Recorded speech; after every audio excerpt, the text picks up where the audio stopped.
하나님께서 모세에게 말씀하셨어요. 어, 이스라엘들에게 말을 해서 나에게 예물을 가져오도록 예물. 어, 근데 바치고자 하는 마음이 우러나와서 자원하는 마음으로 기꺼이 드리는 마음으로 그 바치는 그런 예물만 받아라. 억지로도 아니고 인색한 마음으로도 아니고 원망 불평도 아닌 감사한 마음, 기쁜 마음, 자발적인 마음으로 바치는 예물만을 받으라. 그렇게 말씀하셨습니다. 자, 이스라엘 백성들은 지금 광야의 생활을 하고 있잖아요. 뭐 돈을 버는 것도 아니고 그런 예물이 어디 있겠습니까? 그 예물은 하나님께서 예비하셨죠. 하나님이 광야 어디에다가 뭐 예물을 숨겨 놓으셨나? 그게 아니라 이스라엘 백성들이 이집트에서 나올 때 그때 어, 가지고 나오도록 하신 거죠. 이스라엘 백성들이 열심히 종살이 하면서 뭐 예물을 모았나요? 아니죠. 이집트 여인들이 그 이집트 여인들의 마음을 움직여서 이스라엘 백성들에게 주도록 하셨죠. 아니 왜 떠나는 그 백성들에게 이집트 여인이 왜 폐물을 주었을까요? 그것은 죽음의 사자가 와서 이집트 백성들의 큰 아들, 장남들을 다 죽였잖아요. 그러니까 막 심장이 울렁거리고 가슴이 막 벌벌 떨릴 정도로 그렇게 겁이 났죠. 그 다음 차례는 둘째, 그 다음에는 셋째. 아니, 자칫 잘못하다가는 온 가족이 다 죽을, 몰살을 당할지도 모르니까 겁이 난 거예요. 그래서 이스라엘 백성들에게 가지고 있던 금과 은, 폐물들, 보석들을 주면서 얼른 떠나라고 한 거죠. 뭐 그대로 있다가 어떻게 되겠어요? 이집트 사람들이 하나둘 다 집집마다 하나둘씩 다 죽어나가면 그때는 오히려 이스라엘 사람들이 이집트를 다스리게 되겠죠. 이집트 사람들은 다 죽으니까. 그러면 이스라엘 백성들이 차지하게 생겼으니까 안 되잖아요. 그래서 이스라엘 백성들이 광야로 나올 때 이집트에서 출발할 때 빈손으로 떠난 것이 아니라 아주 다들 풍부한 금과 은 폐물들 그리고 집에 쓰는 가축들까지 다 가져올 수가 있었죠. 자, 하나님께서 그 이스라엘 백성들에게 어디다가 쓰려고 어디에다가 하고 금과 은 또 이런 폐물들을 주셨을까요?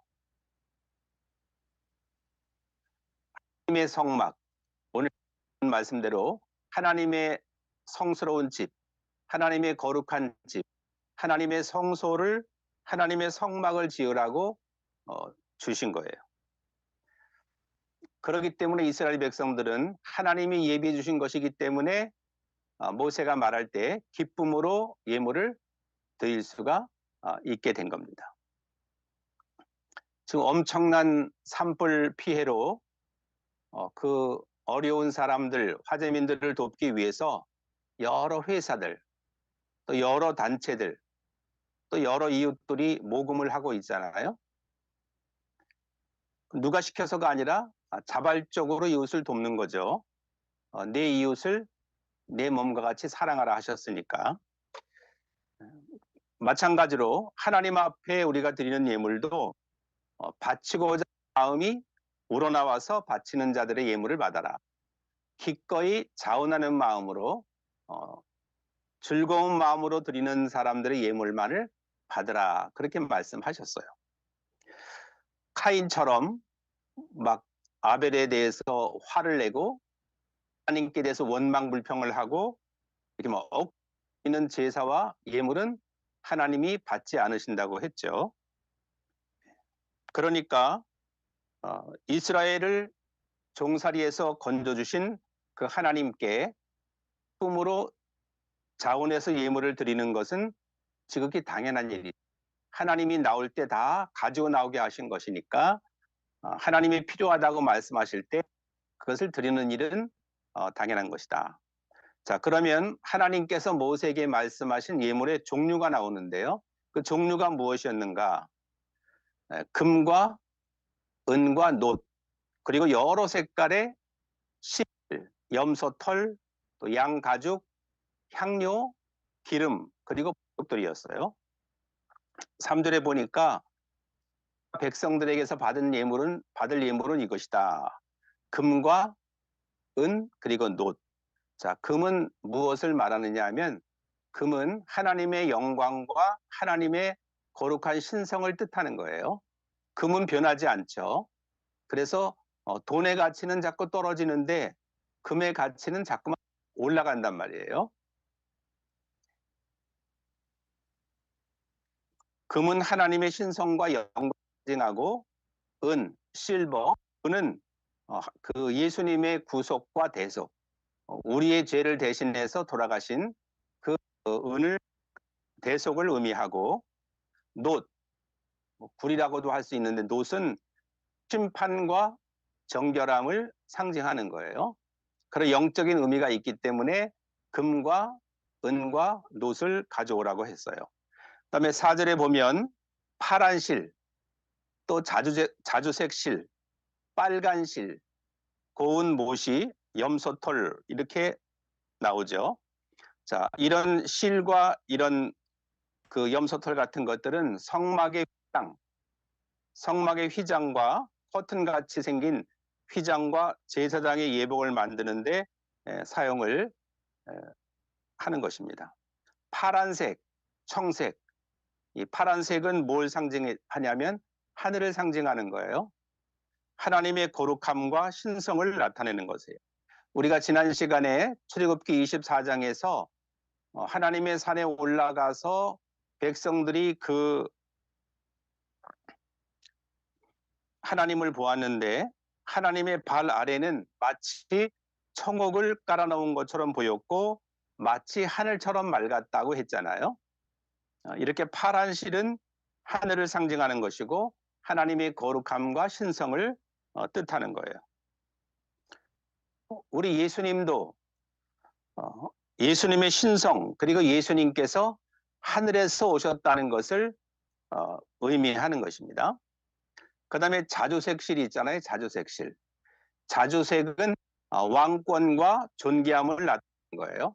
일반 사람이 입는 옷이 아니라 대부분 그 당시 일반 사람들은 그냥 흰 옷을 입었는데 자주색은 왕권과 존귀함을 나타내는 거죠.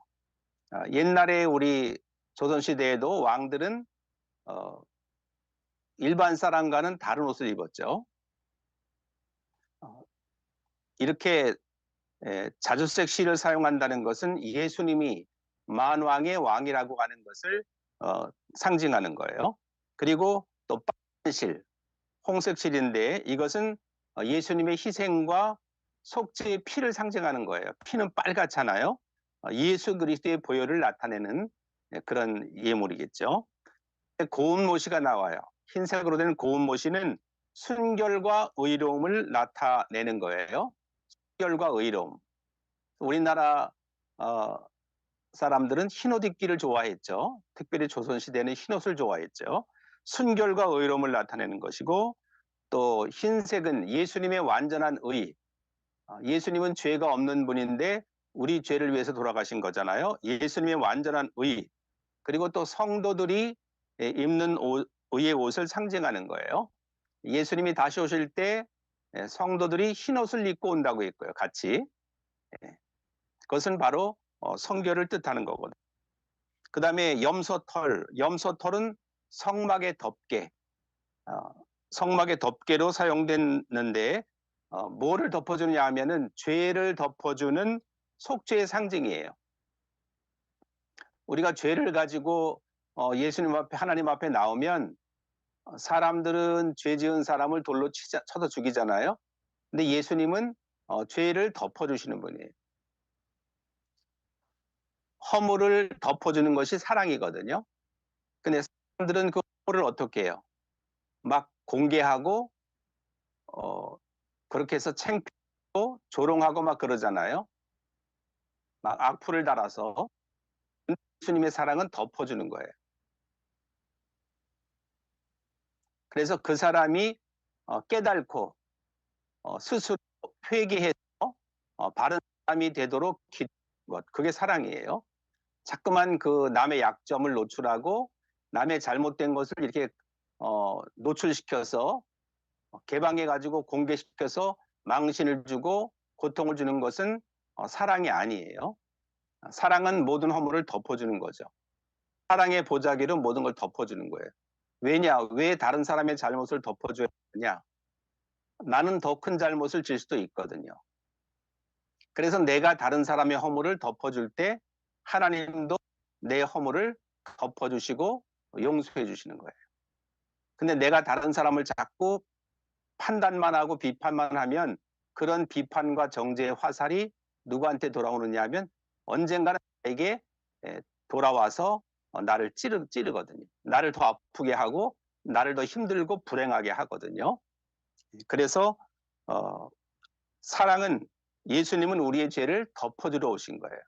모든 사람은 우리의 죄를 판단하고 정죄하시고 예수님은 우리의 죄를 덮으시고 십자가에 피 흘려 돌아가셨죠. 그래서 우리는 그 예수님의 고난을 상징하는 사순절 기간을 우리가 지내고 있죠. 그 다음에 5절에 보면 뭐를 드리라고 했냐 그러면 붉게 물들인 양 가죽, 그리고 부드러운 가죽, 그리고 조각목, 이걸 드리라고 그랬어요. 자, 수양은 번물로 드려지는 희생 제물을 의미하는 거예요. 예수님이 우리를 위해서 피 흘리신 대속적인 희생을 나타내는 거죠.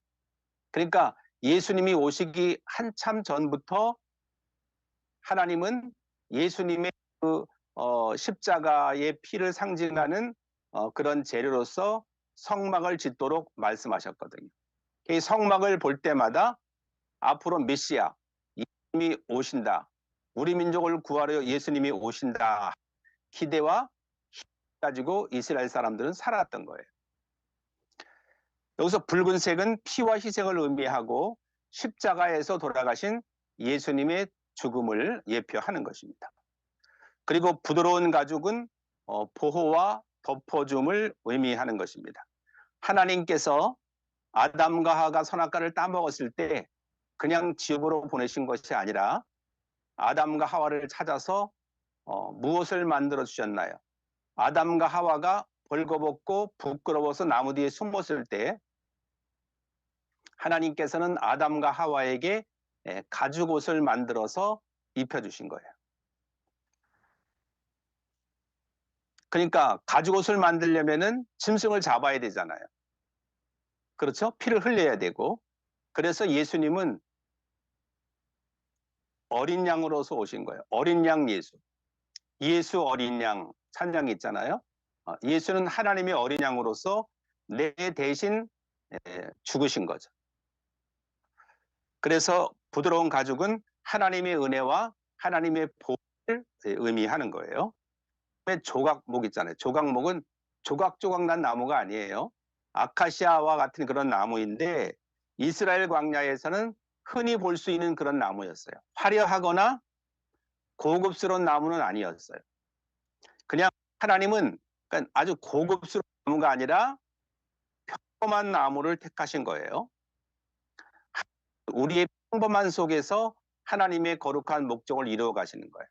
우리가 뭐 대단히 화려하고 막 귀족적이고 우리가 뭐 대단히 아주 그냥 유명한 사람이고 이렇지 않잖아요. 뭐 이름도 빛도 없는 그런 사람들인데 하나님은 평범한 사람들을 불러서 하나님의 거룩하신 뜻을 이루어 가시는 거예요. 그러니까 감사하죠. 자, 그래서 뭐 사는 일, 작은 일, 눈에 띄지도 않는 그런 조그만 일이지만 하나님의 손에 잡혀서 쓰이게 되면 거룩한 용도가 있습니다. 우리 성도님들도 우리 친구들 작은 소리만 열심히 이렇게 연주도 하고 예배도 드리고 열심히 하나님 앞에 헌신하며 나가고 있잖아요. 아주 고사리와 같은 작은 손이지만 하나님은 그렇게 순수하고 평범한 손으로 하는 그 찬양과 경배를 하나님은 기쁘게 받으시는 거예요. 이 조각목은 화려하진 않지만 굉장히 단단하고 잘 찌를 않아요. 그리고 그것은 뭐냐 하면은 부패하지 않는 생명을 하는 거예요. 그 조각목에다가 무엇을 입히냐면은 금을 입혀서 모든 그 성막의 기구들을 만들었어요. 조각은 아니죠. 그런데 귀하고 비싼 금을 입혀서 하나님의 성소를 그 기단을 만들고 기구들을 만드는 거예요. 그래서 하나님의 거룩한 성소에서는 모든 것이 금으로 입혀져서 사용이 된 것이죠. 우리는 부족하지만 바로 생명이신 예수님께서 오시고 또 성령의 도금, 성령께서 우리에게 은혜를 입혀주실 때 우리는 하나님 앞에 귀하고 거룩하게 쓰임을 받을 수가 있는 거죠. 그래서 우리는 늘 성령의 충만함을 받아야 돼요. 나 하나는 그냥 조각목같이 별게 아니에요. 근데 성령의 도금, 그 녹수는 쇠에다가 금 갖다가 이렇게 입히면은 완전히 금색이 돼버리잖아요. 그것처럼 성령의 도금, 성령의 능력이 입혀져야 우리는 하나님 앞에 더 귀하게 쓰임받을 수가 있게 되는 것입니다. 이렇게 모든 구조물들 그리고 성막의 언약궤가 조각목으로 만들어졌다. 이 조각목은 우리 예수님의 인성을 뜻하기도 해요. 예수님은 신성을 같이 가지시는데요. 우리는 인성밖에 없지만 사람이니까 예수님은 하나님의 아들이시기 때문에 하나님이시기 때문에 성도 있고 인성도 있는데 조각목은 예수님의 인성을 뜻하는 거예요. 그래서 예수님은 이 땅에 오셨을 때 배도 고파하셨고 매를 맞으면 아파하기도 하셨고 또 금실 고통스러워도 하셨고 또 사람들을 보면 슬퍼하셨고 이렇게 우리와 같이 힘 매력을 인간으로 오셨다 것을 알 수가 있거든요. 이렇게 예수께서는 우리 삶의 모든 되시고 그러시면서도 우리에게 영원한 생명을 주시는 그러한 메시아가 되시는 것입니다. 자, 6절에 보면은 뭘 드리라고 했어요? 등잔 기름, 램프죠. 그 다음에 분향할 때 쓰는 향료, 이렇게 연기를 피워서 제사를 드릴 때 쓰는 향기로운 그런 향료죠. 그 다음에 사람의 머리에 붓는 기름, 이런 걸 드리라고 했어요. 여기서 등잔 기름, 우리는 등잔을 써본 일이 없죠. 근데 목사님 시대에 어렸을 때는 전기가 잘 안 들어오고 했기 때문에 특별히 시골 때는 그래서 등잔 기름을 썼거든요. 석유를 썼는데 여기서 등잔 기름은 그 올리브유예요. 감람나무 기름, 올리브유. 이 등잔 기름은 뭘 말하냐면 성령 상징하는 거예요. 성령을 부어주셔서 기름 부으소서 하고 기도하고 찬양하잖아요. 성령을 상징하는 거고 성막 안이 어둡잖아요.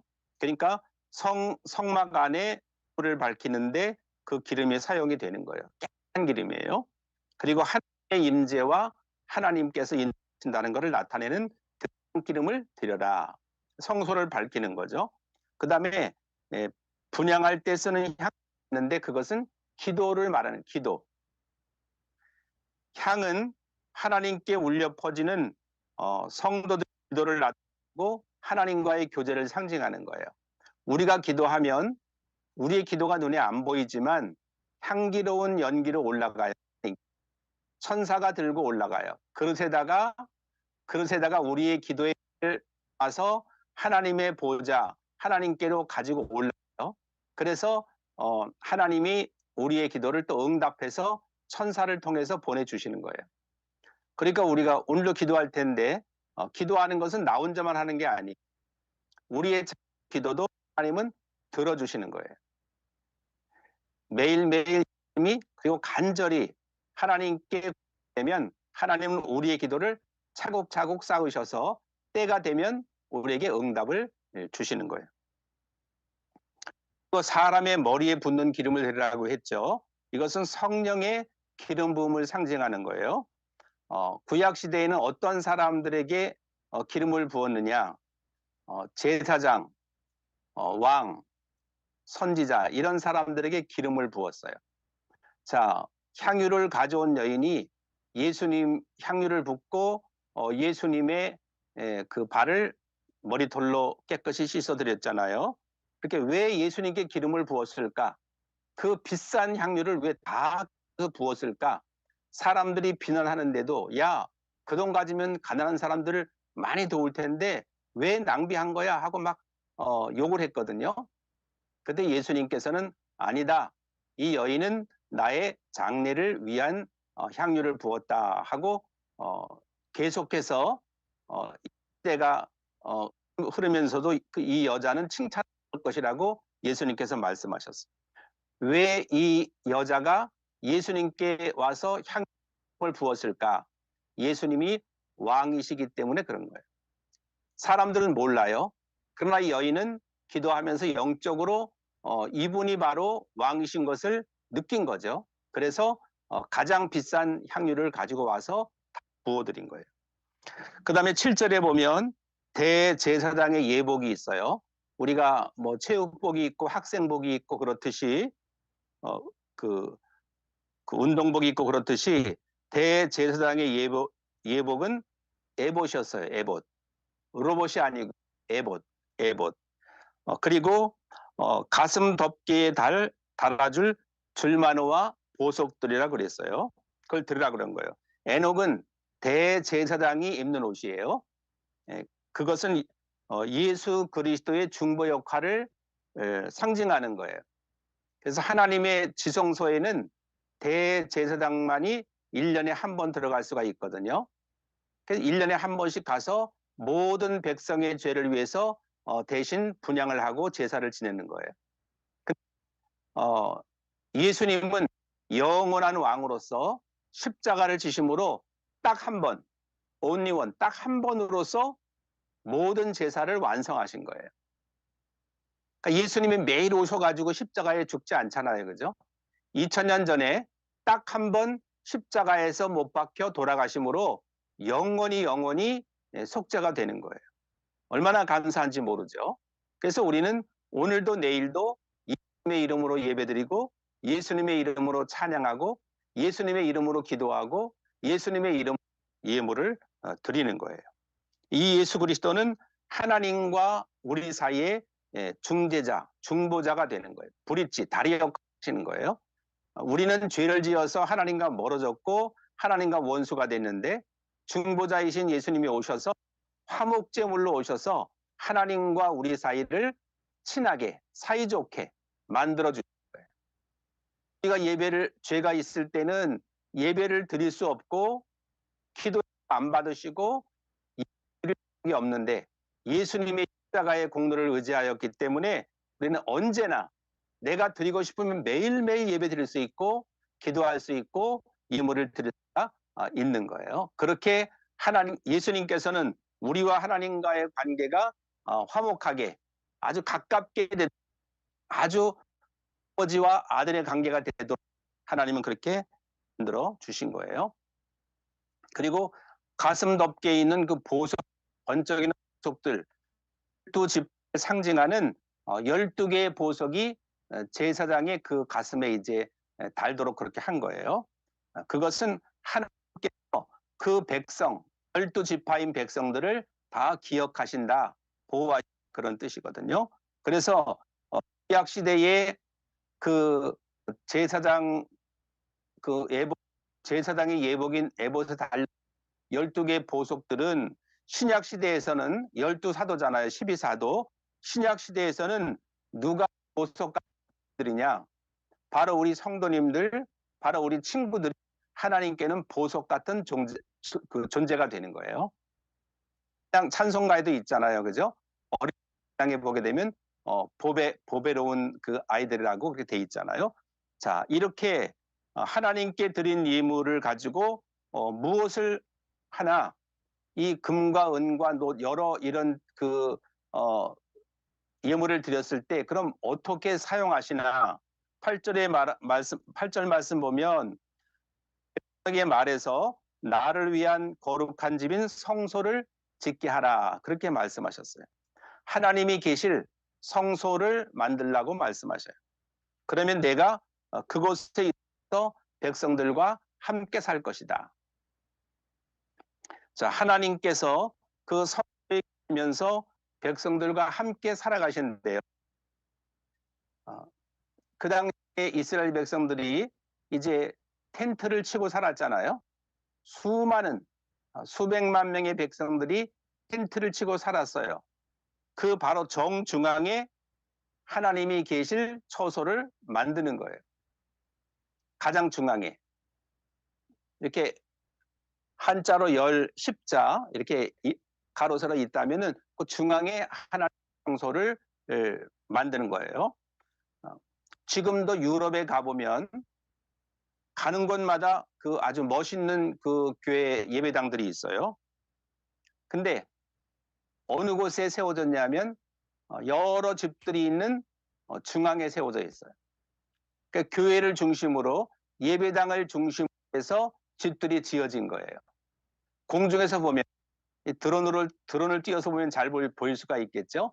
언제나 교회를 중심으로 모든 그 도시가 형성이 되고 있는 아주 웅장하고 멋진 교회를 지어놓은 걸 볼 수가 있거든요.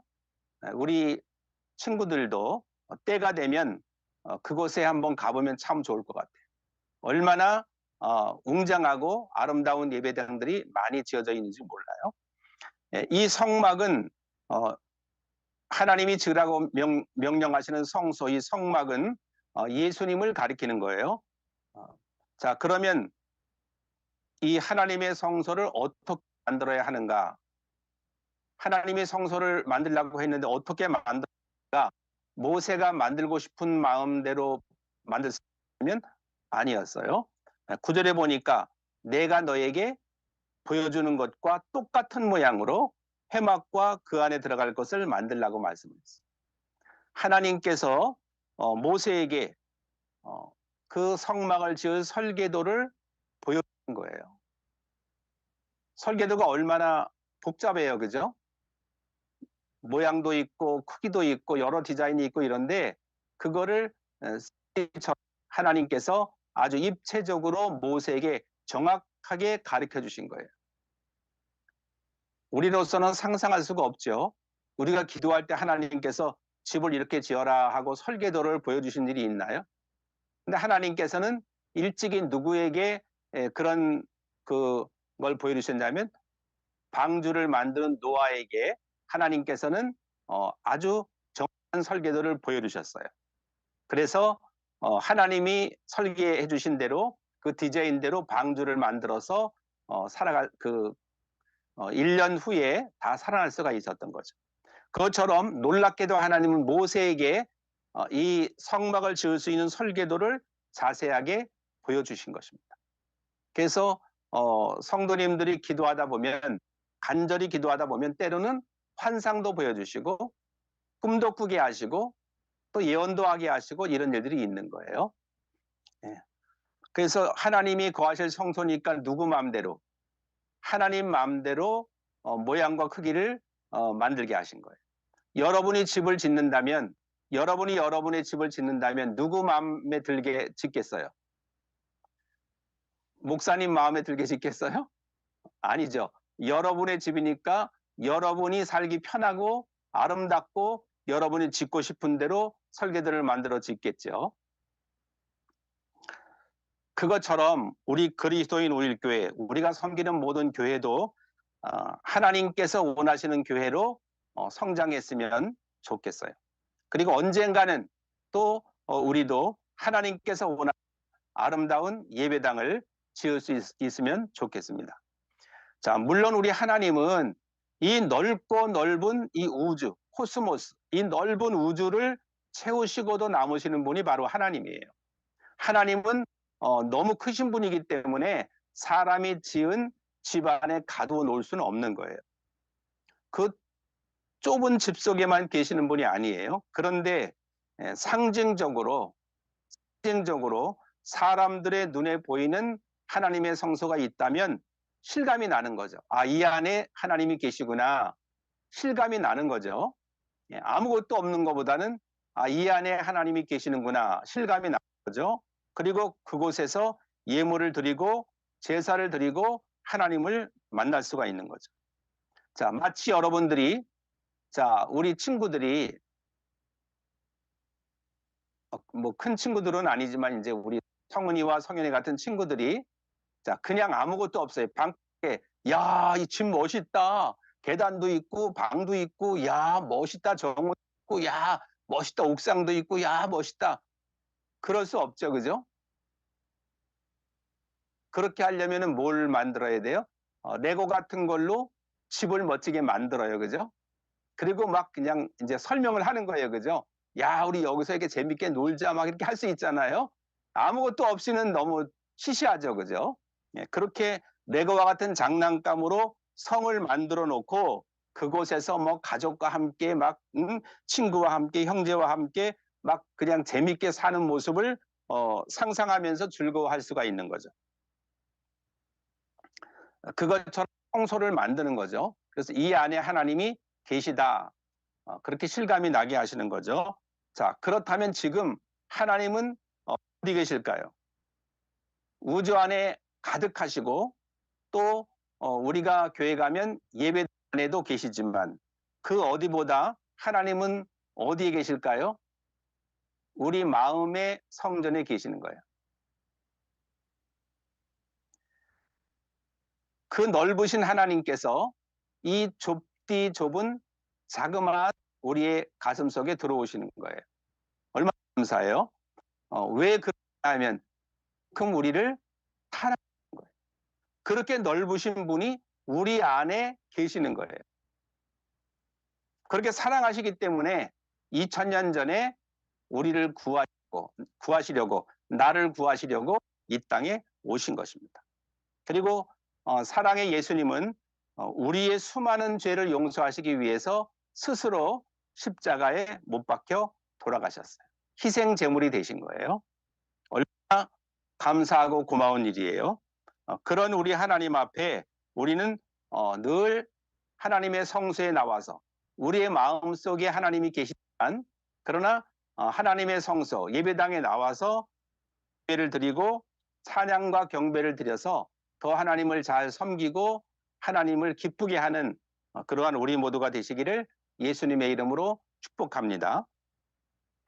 다음 시간에 간마스터 키 예배 시간에는 성도의 기구들에 대해서 말씀을 전할 거예요. 오늘은 성막에 대해서 전했고 다음엔 기구들에 대해서 말씀을 전할 텐데 그냥 설명하면은 이해가 잘 안 돼요. 그래서 성도님들과 여러분들의 이해를 돕기 위해서 성막에 관한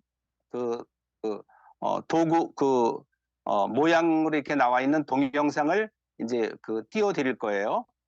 그러니까 일주일 동안에 틈나는 대로 한번 시청을 하고 성소의 길이 어떤 모양으로 어떻게 생겼는지 그것을 머릿속에 꼭 기억을 해두시면 돼요.